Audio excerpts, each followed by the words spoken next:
Assalamualaikum. Waalaikumsalam. Sebelum memulai pembelajaran hari ini, marilah kita berdoa terlebih dahulu ya. Silakan ketua kelasnya menyiapkan. Berdoa mulai. Berdoa selesai. Selamat pagi anak-anak. Pagi Bu Guru. Bagaimana kabarnya hari ini? Baik Bu. Apakah hari ini masuk semua? Masih masuk Bu. Masuk, alhamdulillah. Untuk meningkatkan rasa nasionalisme kita, marilah kita menyanyikan lagu Garuda Pancasila terlebih dahulu ya. Berhitung ya. 1, 2, 3. Garuda Pancasila, akulah pendukungmu. Patria proklamasi, setia berpegang untukmu. Pancasila dasar negara, rakyat dan makmur senegara. Kita di bangsaku, ayo maju, maju, ayo maju, maju, ayo maju, maju.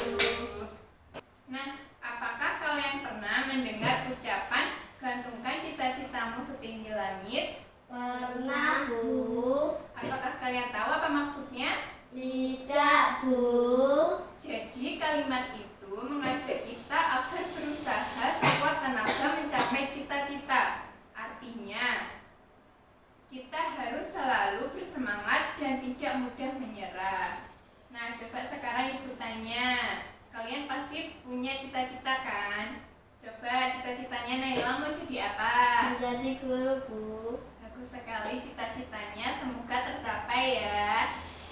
Kalau cita-citanya Deva mau jadi apa? YouTuber terkenal Bu. Wah, keren sekali cita-citanya. Semoga cita-cita kalian semua tercapai ya. Iya Bu. Nah, untuk mencapai cita-cita itu jangan lupa untuk terus belajar dan bersemangat untuk meraih cita-citanya. Tidak boleh pantang menyerah.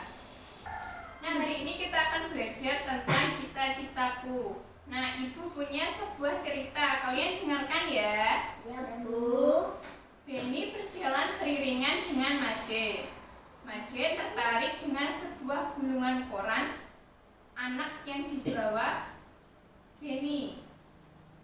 Apa yang kamu bawa, Ben? Tanya Made. Aku ingin menunjukkan sebuah artikel koran ini kepada Bu Guru. Jawab Benny sambil tersenyum. Artikel tentang apakah itu, Ben? Aku jadi penasaran, kata Made tidak sabar. Ini tentang seorang pemuda yang berani kawan. Walaupun masih muda, ia telah menjadi peternak dan pengusaha yang hebat, kata Benny dengan bangga. Wah, hebat.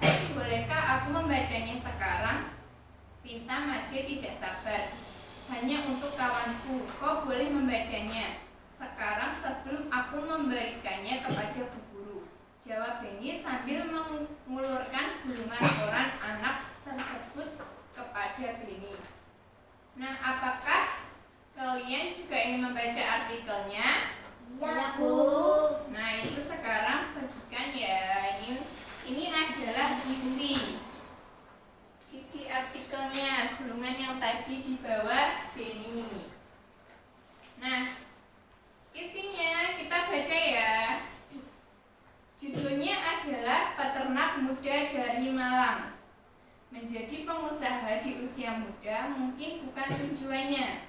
Ia hanya ingin membangun usaha mandiri seusai kuliah. Seorang pemuda bernama Triyono merintis usaha peternakan bebek potong sejak tahun 2006 dengan modal seadanya. Berbekal ilmu peternakan yang didapatnya di tempat ia belajar di Universitas 11 Maret, ia memulai usahanya. Usaha peternakan bebek potong ia kembangkan hingga pada tahun 2007.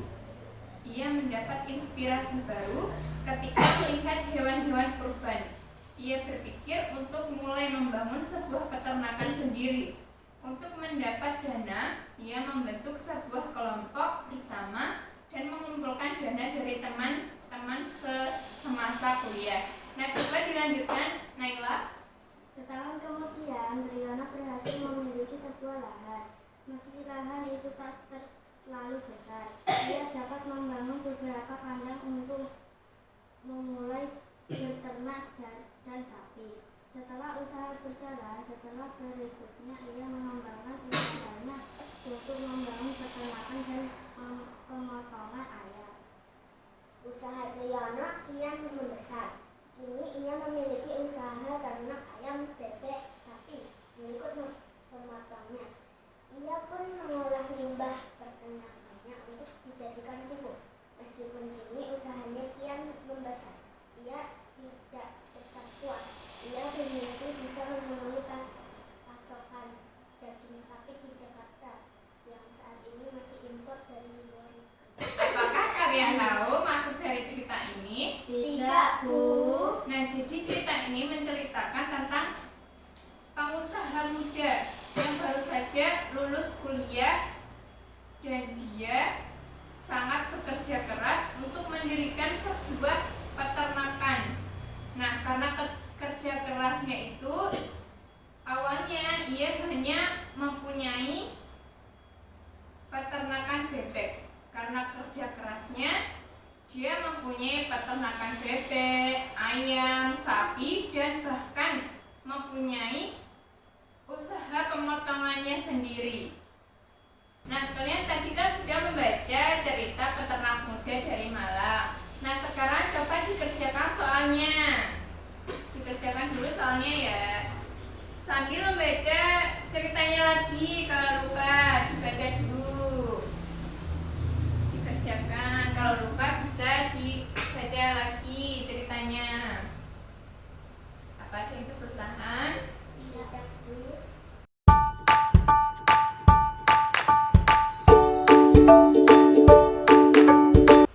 Apakah sudah selesai?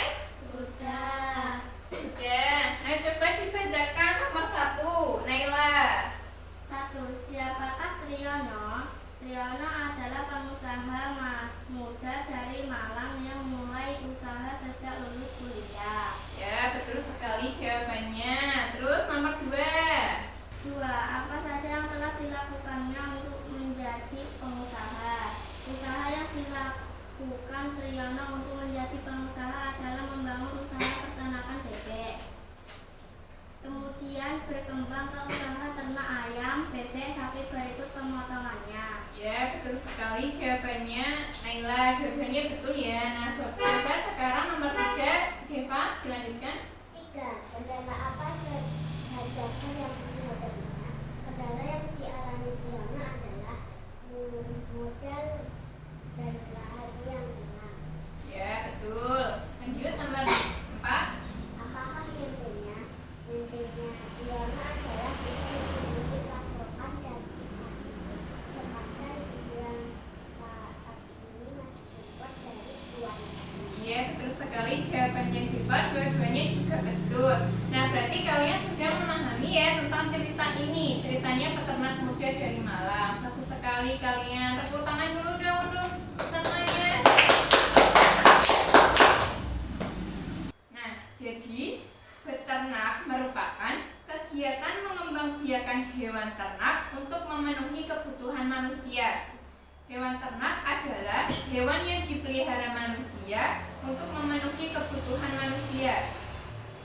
Hasil hewan ternak yang dapat dimanfaatkan bisa berupa telur, daging, susu, atau kulitnya. Pemanfaatan tersebut tergantung jenis ternaknya. Adakah kegiatan beternak di tempat tinggal kalian? Ada. Contohnya apa saja? Peternak ayam, peternak sapi, peternak kambing. Nah, sekarang ibu punya sebuah gambar. Coba dilihat. Ini gambar yang pertama apa? Ayam. Nah, ini adalah contoh peternakan ayam. Apa yang bisa dimanfaatkan dari peternakan ayam itu? Telur, Telur, daging, daging,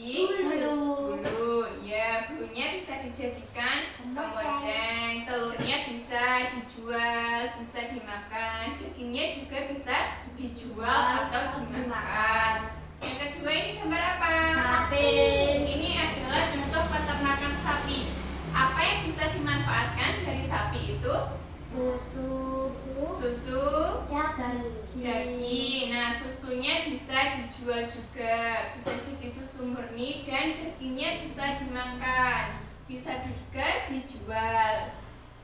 Selanjutnya ini nomor 3 gambar apa?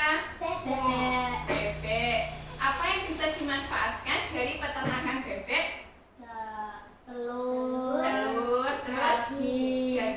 Telurnya bisa dijual, bisa dijadikan telur asin. Ya, kalian pernah makan telur asin? Pernah. Gimana rasanya? Asin. Asin. Terus yang keempat, ini gambar apa? Kambing. Kambing. Nah, ini adalah contoh peternakan kambing. Apakah di tempat tinggal kalian ada peternakan kambing? Ada.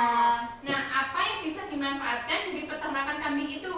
Susu, daging. Nah, susu dan dagingnya bisa dimakan dan bisa juga dijual.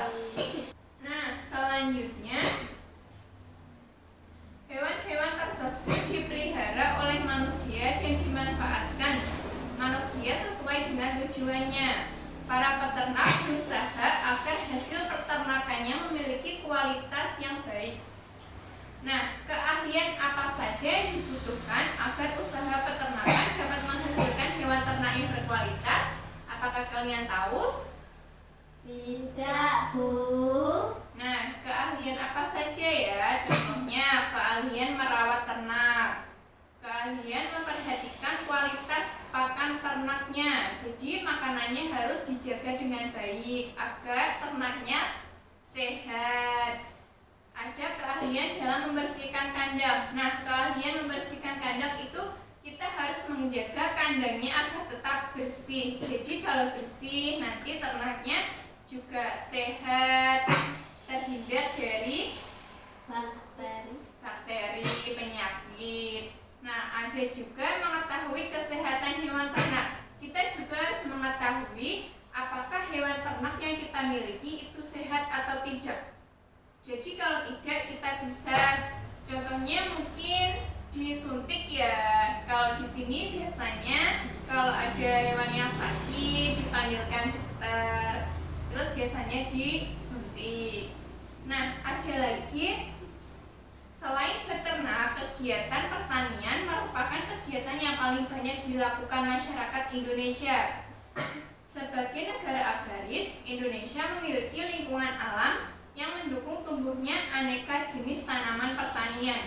Kondisi tersebut menghasilkan produk pertanian dengan kualitas yang baik. Nah, contohnya Ibu punya gambar lagi. Nah, coba dilihat. Ini gambar apa yang pertama? Mangga. Buah mangga. Yang ini? Apel. Apel. Ini? Brokoli. Terus? Wortel. Dan ini? Kembang kol. Nah, ini adalah contoh buah-buahan dan sayuran yang tumbuh hasil pertanian di Indonesia. Nah, tumbuhan dapat tumbuh subur jika dirawat dengan baik. Selain perawatan, tumbuhan juga memerlukan lingkungan yang sesuai. Menurutmu, di lingkungan seperti apakah pohon apel, mangga dapat tumbuh dengan subur? Dan di lingkungan seperti apakah sayuran seperti brokoli, wortel, kembang kol ini dapat tumbuh dengan subur? Apakah kalian tahu? Tidak, Bu. Nah, jadi sayuran brokoli, ini brokoli, wortel, dan kembang kol ini dapat tumbuh dengan subur di dataran tinggi. Apakah kalian tahu dataran tinggi contohnya seperti apa? Pegunungan. Pegunungan, betul sekali Deva. Terus contohnya buah apel. Buah apel ini dapat tumbuh subur di dataran tinggi juga, contohnya di pegunungan tadi ya, yang memiliki suhu dingin. Karena di pegunungan itu kan dingin, jadi Buah apel, brokoli, wortel ini dapat tumbuh di lingkungan yang dingin. Nah, sementara buah mangga ini dapat tumbuh di dataran rendah. Contohnya dataran rendah itu seperti di mana? Pedesaan. Pedesaan, betul sekali Deva. Nah, Indonesia memiliki wilayah yang sangat luas dengan kondisi alam yang berbeda-beda. Perbedaan lingkungan alam itu menyebabkan perbedaan potensi sumber daya alam dan kegiatan penduduk. Sumber daya alam ada berbagai macam. Ada sumber daya alam yang dapat diperbarui dan sumber daya alam yang tidak dapat diperbarui. Apakah kalian tahu perbedaannya? Tidak, Bu. Nah, sumber daya alam yang dapat diperbarui merupakan sumber daya yang apabila dimanfaatkan dan habis, maka dapat dilestarikan kembali. Ciri-cirinya, sumber daya alam tidak akan habis karena dapat diproduksi kembali. Kuantitas dan kualitas sumber daya tergantung kepada manajemennya atau pengelolanya. Sifatnya yaitu persediaannya menurun, lestari, dan meningkat. Contohnya seperti air, tumbuhan, tanah, hewan, sinar matahari, angin, dan panas bumi. Itu adalah contoh sumber daya alam yang dapat diperbarui. Nah, kalau sumber daya alam yang tidak dapat diperbarui merupakan sumber daya alam yang apabila dimanfaatkan atau digunakan sampai habis, maka sumber daya alam itu tidak dapat dilestarikan kembali. Ciri-cirinya, sumber daya alam yang akan habis tidak akan diproduksi kembali. Sifatnya, secara fisik persediaannya akan habis seluruhnya dan persediaan menurun, tetapi bisa didaur ulang. Contohnya seperti bahan mineral, logam mulia, minyak bumi, batu bara, dan gas alam. Nah, itu adalah contoh sumber daya alam yang tidak dapat diperbarui. Nah, nanti Ibu akan membagi kalian menjadi kelompok. Kalian akan mengerjakan termasuk lingkungan daerah tempat tinggalmu, itu termasuk pegunungan, dataran rendah atau lainnya. Nah, tuliskan potensi sumber daya alam yang ada di daerahmu dan mata pencahariannya atau pekerjaan penduduk di daerah kalian. Nah, nanti kalau sudah, kalian maju ke depan untuk mempresentasikannya, perwakilan ya. Nah, silakan ini kelompoknya dikerjakan dulu ya.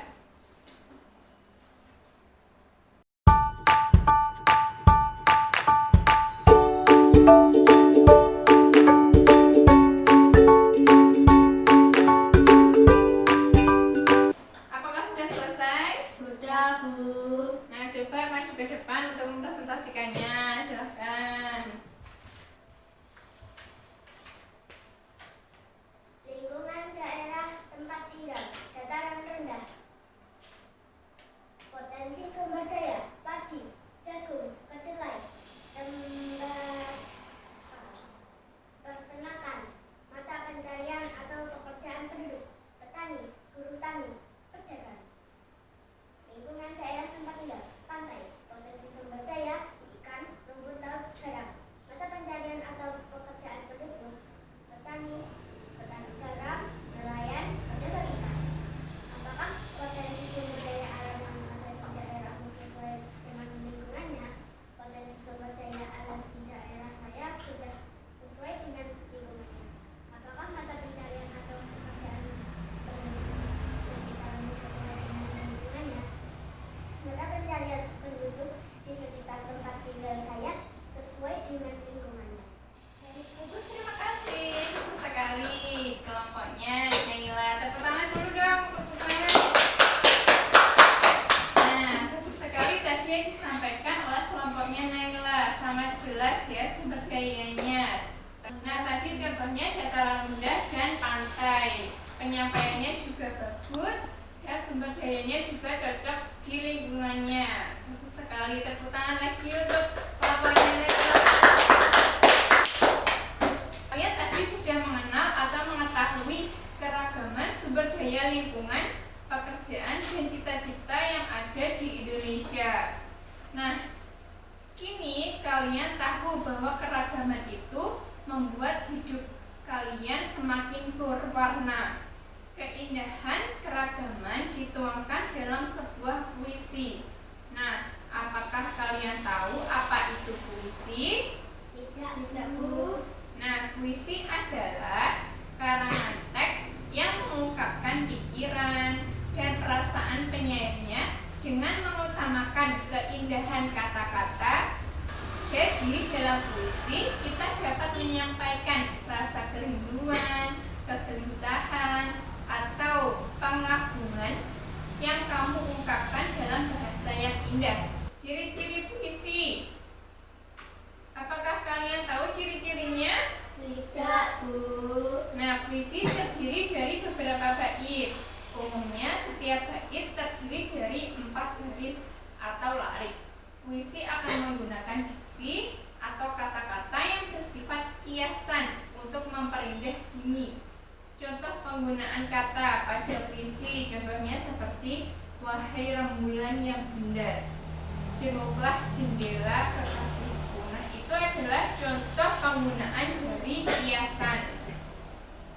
Nah, selanjutnya ada diksi pada puisi kerap memperhatikan rima.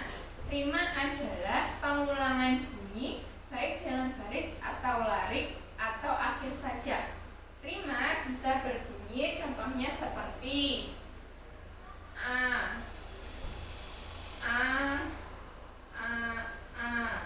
atau a, b, a, b.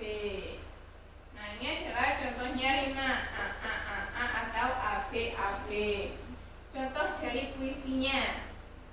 Bukan kematian benar menusuk kalbu, keridaanmu menerima segala tiba, tak ku tahu setinggi itu atas debu, dan duka maha Tuhan bertahta. Itu adalah contoh dari sebuah rima yang bersajak a.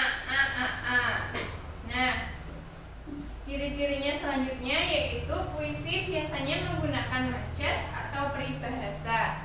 Nah, sekarang Ibu akan membagikan kalian sebuah puisi. Coba nanti kalian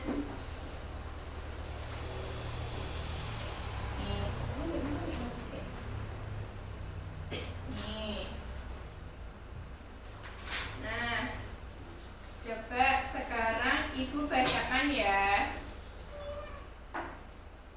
Kalian dengarkan baik-baik ya. Judul puisinya adalah Hidupku Penuh Warna, karya dari Dekaritas. Bukit-bukit itu membiru dari jauh, laut itu pun membiru dari jauh. Mereka terlihat sama, walaupun berbeda. Keduanya indah, keduanya mempesona. Walaupun berbeda, keduanya tak terpisah.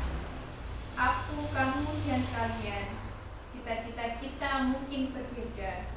Bukan siapa yang berlebihan, tetapi kita akan bersama meraihnya. Hidupku penuh warna, seperti pelangi di bawah langit. Berbeda itu indah, yang membuat kita bersyukur pada Ilahi. Nah, kalian sudah mendengarkan contoh puisinya. Sekarang coba dikerjakan contoh soalnya yang ada di buku kalian. Dikerjakan dulu soalnya ya.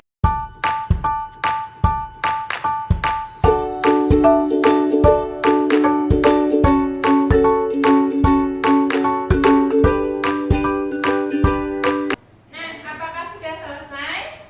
Sudah, Bu. Nah, coba dibacakan untuk nomor yang pertama, Deva.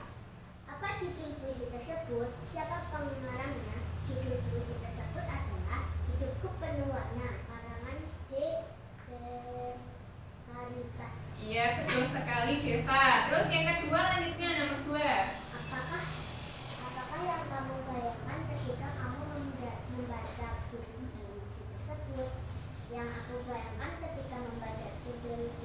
tersebut adalah kehidupan yang sempurna. Iya, betul sekali. Nomor 2 untuk Deva. Selanjutnya lanjut nomor 3. Menurutmu, apakah isi puisi tersebut? Isi puisi tersebut adalah segala bentuk kehidupan yang perlu disyukuri. Iya, bagus sekali. Tiga-tiganya betul jawabannya dari Deva. Lanjutkan nomor 4, Naila. 4. Berapakah jumlah bait dalam puisi tersebut? Jumlah bait dalam puisi tersebut adalah 4 bait. Ya, betul sekali. Lanjutnya. 5. Berapakah jumlah bait dalam puisi tersebut? Setiap bait puisi tersebut adalah 4 baris. Ya, betul sekali. Lanjut. 6. Tentukan rima pada setiap bait puisi tersebut.